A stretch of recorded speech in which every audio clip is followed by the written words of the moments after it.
Here's something that's been bugging me for a while. When I was maybe 19, 20, I remember sitting at this kitchen table with my mom, and she was going through the bills. Not panicking, just doing that quiet thing parents do where they're clearly stressed, but they don't want you to know. And I asked her, I said, "Mom, are we in debt?" And she just looked at me like I'd said a bad word. "Debt is for people who can't manage their money," she said. End of conversation. Stack of envelopes back in the drawer. And for years, I believed that. I thought that was this shameful thing, something that happened to people who didn't try hard enough, who bought things they couldn't afford, who were basically bad with money.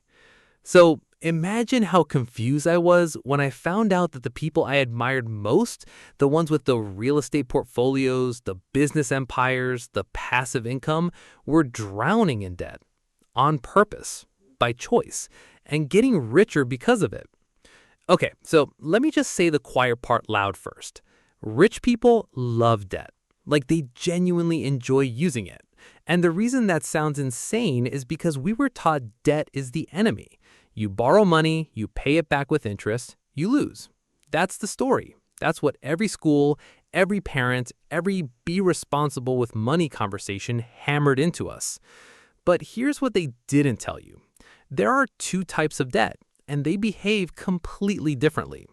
The first type is what most of us grew up watching: consumer debt. Credit cards you maxed out on stuff you don't own anymore. Car loans on a vehicle that loses value the second you drive it off the lot.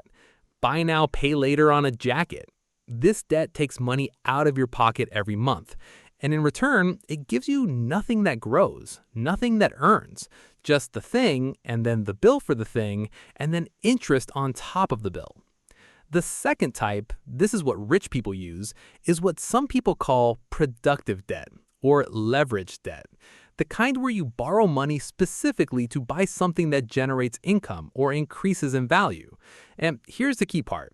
The asset you bought pays the debt back for you, sometimes with money left over. That distinction alone, that one idea, my mom never had that. I never had that in school. We were taught that all debt is the same, that owing money is owing money. And that is genuinely one of the most expensive misunderstandings a person can carry through their life. It's a little like being told fire is dangerous and never being taught that fire is also how you cook. Let me tell you about Louis. Louis is my mate. We've known each other since secondary school. And he's one of those guys who's naturally smart, but always, and I say this with love, always a step behind on the money stuff. Last year, he called me properly excited, said he'd read about this concept called leverage, and he was thinking about taking out a loan to buy crypto. I told him to sit down. Because here's the thing, and this is where I want to be careful, because I've gotten this wrong in my own head before. Leverage isn't some magic cheat code you just spray onto any asset and walk away rich. The concept only works when the thing you're buying with borrowed money earns more than the cost of borrowing it. That's it. That's the whole logic. So let me make this concrete. Say you have $20,000 saved. You could buy a small rental property outright somewhere. Let's say it makes $800 a month in rent. That's $9,600 a year on a $20,000 investment. Decent. But what if instead you use that $20,000 as a down payment on a $100,000 property? Now you've borrowed $80,000. You pay, let's say, $500 a month in mortgage. The property brings in $1,100 in rent. After the mortgage, you're clearing $600 a month, $7,200 a year. But you only put in $20,000, and you now own an asset worth $100,000.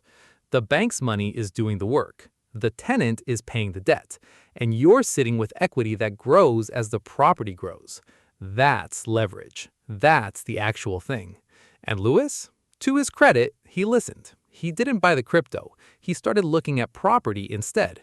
Sometimes, Louis surprises me. There's a number I can't stop thinking about. In 2023, Elon Musk had a net worth somewhere around $180 billion. He also reportedly had billions in personal loans secured against his stock. Jeff Bezos has done similar things. So have most of the names you recognize at the very top. And the reason isn't that they're reckless, it's taxes. Here's the thing that most people have never been taught, and I genuinely think this is on purpose. I'm not even being conspiratorial. I just think the people who benefit from you not knowing this have very little incentive to put it in a school curriculum. When you earn a salary, you pay income tax on that salary. Every dollar you make at your job, the government takes a cut before it even hits your account. But if your wealth is tied up in assets, stocks, property, a business, that wealth isn't income. It's unrealized gains, and unrealized gains aren't taxed. So how do you access that wealth without selling your assets and triggering a tax event? You borrow against them. You go to a bank, you say, here's $50 million worth of stock as collateral. Lend me $10 million. The bank gives you the money. You live off that money. You pay interest on the loan, which is often tax deductible. You never sell the stock, you never pay capital gains tax, and the loan gets repaid later, sometimes when the assets are passed on and the gains get wiped entirely. This strategy even has a name, the buy, borrow, die strategy, and it's entirely legal. Now, and I want to be honest here, most of us are not at the $50 million stock portfolio stage. I'm not. You're probably not.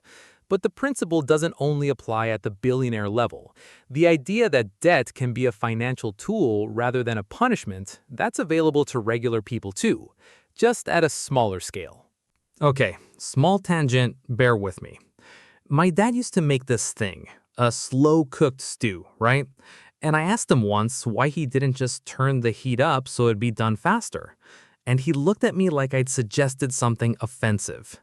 He said, "You can't rush flavor. The whole point is that the heat is low and the time is long." I think about that a lot when it comes to how wealth actually gets built. Everyone wants to find the version of debt or investing or whatever that just runs hot and fast. The crypto that 10x's in 6 weeks. The business that blows up overnight. And look, those things happen. But the consistent wealth I've watched being built around me, it's always slow-cooked. Low heat, long time. Productive debt is a slow-cooked strategy. It's not exciting. You're not going to make a TikTok about I just took out a mortgage and now I wait.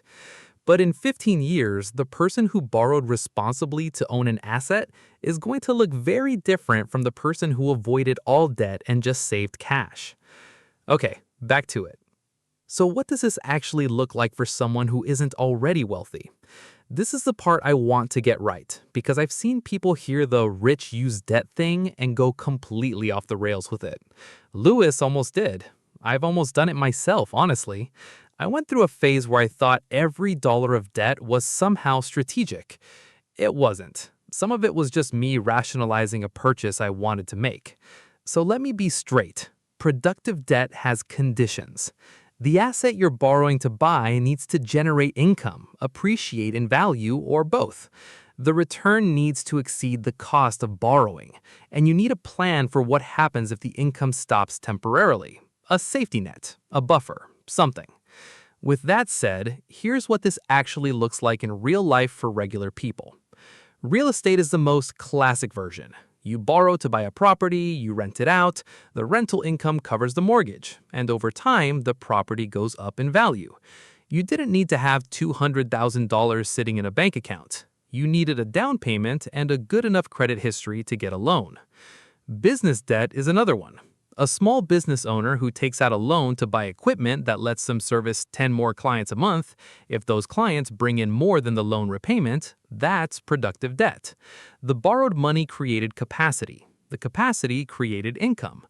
Education, and I want to be careful here because student debt is a mess, but in the right circumstances, borrowing to learn a skill that genuinely increases your earning power is the same logic. The return has to be there, though. You have to actually look at the numbers before you commit. And here's the emotional truth underneath all of this. When you understand how to use debt as a tool, you stop being afraid of money in the same way. It's not that you become reckless, it's that you stop flinching. You start reading contracts instead of avoiding them.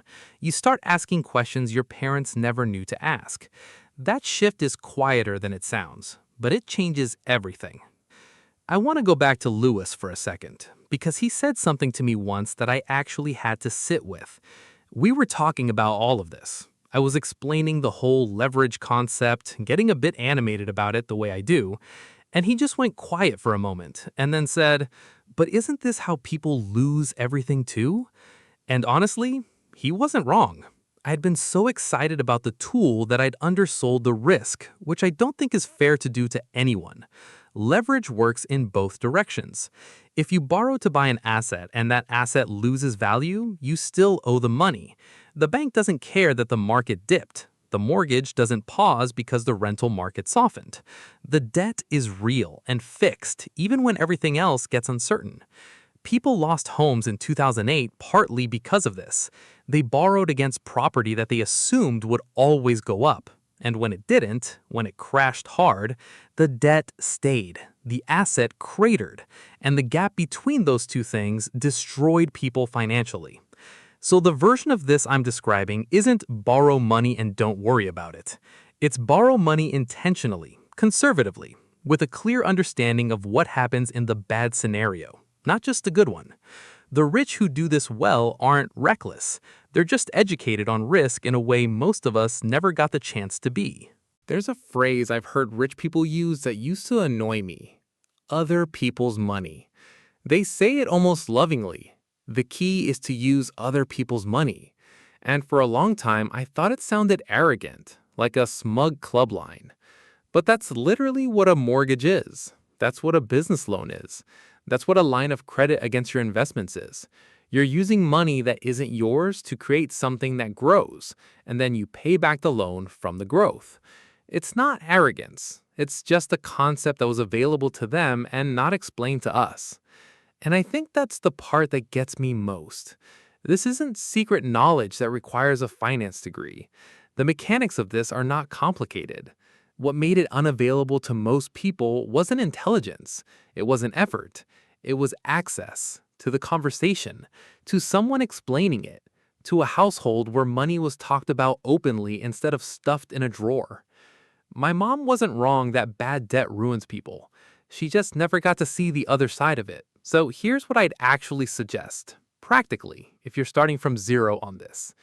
First, get honest about what debt you currently have and whether it's working for you or against you. Not from a shame angle, just from a math angle. Is this debt connected to something that grows or something that's already been consumed? That's the only question. Second, before you rush to take on new debt, build the foundational stuff. An emergency fund, 3 to 6 months of expenses, so that if your productive debt hits a rough patch, you're not forced to sell the asset at the worst possible time. This part is boring, I know. Do it anyway. Third, start learning what assets actually look like in your context, in your city, in your income bracket, in your risk tolerance. Property might make sense. A small business might make sense. Index funds on margin, that's a conversation for later, when you really understand what you're doing.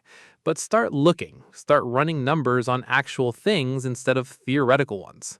And the last one, and I say this knowing it sounds soft, find the people who talk about money openly. Not the influencers selling you a course, actual people. A friend who bought their first property and will walk you through what it was really like. A relative who started a business with a loan and will tell you what went wrong, not just what went right. The conversation my mom never had, try to have it. It doesn't fix everything, but it starts to close a gap that wasn't your fault to begin with. I've been thinking lately about what it would have felt like, sitting at that kitchen table, watching my mom stress over those envelopes, if someone had just sat down and explained this to her. Not in a condescending way, just plainly. Here's what debt can do for you, and here's how to tell the difference between the kind that eats you and the kind that builds you. I don't know if it would have changed everything. Maybe not. Life is more complicated than one conversation. But I think about it, because somewhere right now there's a kid watching their parents stuff bills into a drawer, learning the lesson that debt is shameful, that borrowing is failure, that the smart move is to just stay away from all of it. And that lesson is going to cost them. Quietly, slowly, over decades, it's going to cost them. You're watching this, which means somewhere along the way you started asking different questions. That's not nothing. That's actually where it starts. Take it slowly, get it right, and don't be afraid of the tool. Just learn how to use it properly.